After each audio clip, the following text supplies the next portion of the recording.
سندھ کے سینئر وزیر شرجیل انعام میمن کی زیر صدارت اہم اجلاس، خواتین کے لیے 1000 پنک ای وی اسکوٹیز خریدنے کا فیصلہ، صوبے میں انٹرسٹی پیپلز بس سروس شروع کرنے کا بھی فیصلہ۔ شرجیل میمن کہتے ہیں حکومت سندھ خواتین کو بااختیار بنانے کے لیے عملی اقدامات کر رہی ہے، ٹرانسپورٹ کے نظام کو مرحلہ وار جدید بنایا جا رہا ہے۔ ای وی بسوں، ہائیبرڈ ٹرانسپورٹ اور پنک اسکوٹیز جیسے منصوبے ماحول دوست ہیں۔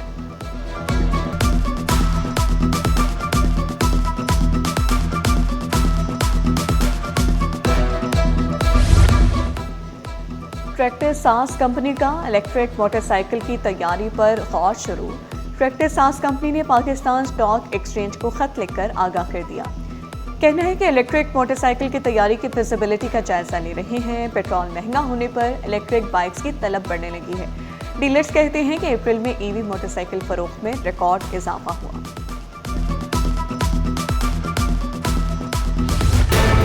سندھ ہائی کورٹ نے B R T red line case کا فیصلہ جاری کر دیا۔ Aladdin park B R T red line site واپسی کی درخواست مسترد۔ عدالت نے کانٹریکٹر کی مشینری سیل کرنے کا اقدام غیر قانونی قرار دے دیا۔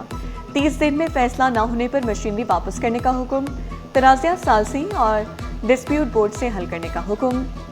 یونیورسٹی روڈ 2 ماہ میں بحال کرنے کی ہدایت۔ B R T red line اکتوبر تک مکمل کرنے کی توقع ظاہر کی۔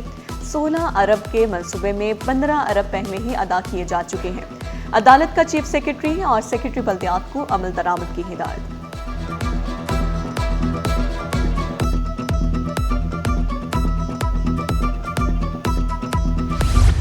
نارتھ کراچی سیکٹر 11A میں پانی کا بحران سنگین صورتحال اختیار کر گیا۔ 1 ماہ سے پانی کی فراہمی معطل، نورانی علاقے کے مکین شدید مشکلات کا شکار ہو گئے۔ علاقہ مکینوں کے مطابق سخت گرمی میں 4000 سے زائد گھرانوں پر مشتمل 2 لاکھ نفوس کی آبادی بوند بوند پانی کو ترس گئے۔ ٹینکرز کے ذریعے بھی پانی دستیاب نہیں۔ شہریوں کا کہنا ہے کہ مجبوری کے تحت بورنگ کا مضر سے پانی استعمال کر رہے ہیں۔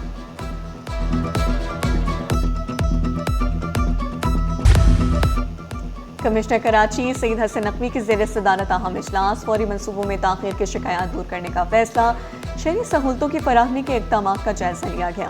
فوری نوعیت کے منصوبے ترجیحی بنیادوں پر مکمل ہوں گے۔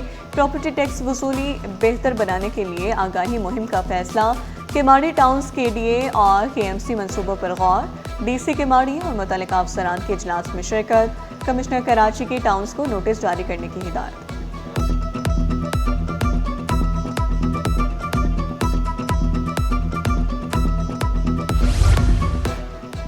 سندھ سرکار نے محکمہ اسکول تعلیم میں فوتی کوٹے پر بھرتیاں کرنے کا فیصلہ کر لیا ہے۔ محکمہ اسکول تعلیم کے اسپیشل سیکرٹری کی سربراہی میں 7 رکنی کمیٹی قائم کر دی گئی۔ 7 رکنی عمل درآمد کمیٹی قائم کر دی گئی ہے۔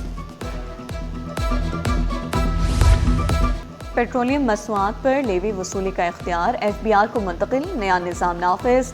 ذرائع کے مطابق کلیم سپورٹ لیوی اور پیٹرولیم لیوی کی وصولی کے لیے نیا میکینزم نافذ کر دیا گیا، جس کے تحت ڈومیسٹک سیل انوائس جاری کرنا اور تفصیلی ڈیٹا فراہم کرنا لازم قرار دیا گیا ہے۔ رجسٹرڈ خریداروں کی مکمل معلومات فراہم کرنا ضروری ہوگا۔ این ٹی این، شناختی کارڈ نمبر اور خریداری کی تفصیلات شامل ہوں گی۔ کراچی کے مستقبل کی کامیابی اور ملکی ترقی کے لیے تعلیم ضروری ہے۔ صبح صد میں 78 لاکھ بچے اسکول نہیں جاتے۔ امیر جماعت اسلامی منم ظفر بولے، 41 لاکھ اسکولوں میں سے اکثریت بیت الخلاء، بجلی اور 4 دیواری سے محروم ہیں۔ کہا تعلیم کارڈ کے ذریعے تیسری تا 8ویں جماعت کے طالب علموں کی مالی معاونت ہوگی۔ فی کارڈ 10,000 روپے سالانہ اسٹیشنری، کورس اور یونیفارم خریدنے کی سہولت ہوگی۔ عوام کی مشکلات ہوں گی حل، ترقیاتی منصوبے ہوں گے وقت پر مکمل، سہولتیں فراہم کی جائیں، ریلیف کو یقینی بنایا جائے۔ وزیر بلدیات ناصر شاہ کی زیر صدارت ترقیاتی اسکیموں کا جائزہ اجلاس، کہا آئندہ بجٹ میں جاری ترقیاتی منصوبوں کو ترجیح دی جائے گی۔ حکومت سندھ عوام کے مسائل ان کی دہلیز پر حل کرنے کے لیے پرعزم ہے۔ مقصد صرف شکایات سننا نہیں، ان کا حل بھی نکالنا ہے۔ ترجمان سندھ حکومت سمیتا افضال نے وزارہ پبلک کمپلینٹ سیل میں عوامی مسائل سنے، کہا عوامی شکایات کا ازالہ چیئرمین بلاول بھٹو کے ویژن کے مطابق کیا جا رہا ہے۔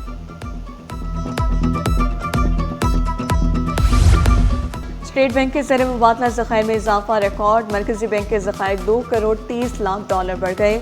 اسٹیٹ بینک کے ذخائر 15.85 ارب ڈالر تک پہنچ گئے۔ کمرشل بینکوں کے ذخائر میں بھی اضافہ ریکارڈ۔ کمرشل بینکوں کے ذخائر 5.44 ارب ڈالر ہو گئے۔